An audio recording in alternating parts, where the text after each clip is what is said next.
We start with a base coat. I am using Holo Taco's Long Lasting Base here.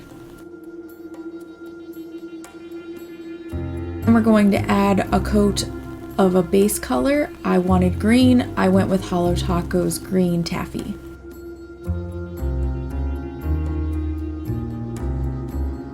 You're going to need to make sure your base coat is fully opaque, so I'm adding a second coat. You may need more coats depending on the polish of your choice.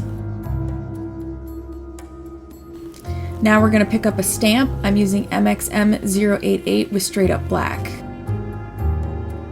We're filling it in. For reverse stamping, I'm starting with Holo Taco's Electrostatic for the eyes, nose, and mouth of my jack-o'-lantern.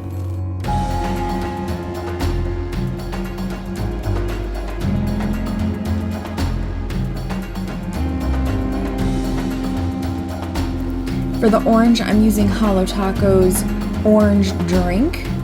You'll know I'm using a dotting tool to apply the polish. Make sure that you always have plenty of polish on your dotting tool, because otherwise you're going to find that you may accidentally pick up your stamp design and have to start over.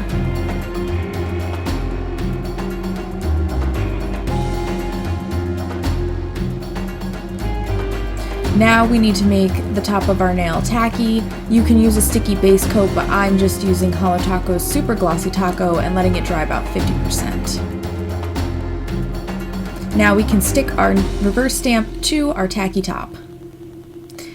I'm covering my stamp design with a smudge-free top coat, and then after that top coat dries, I add Super Glossy Taco to seal the nail.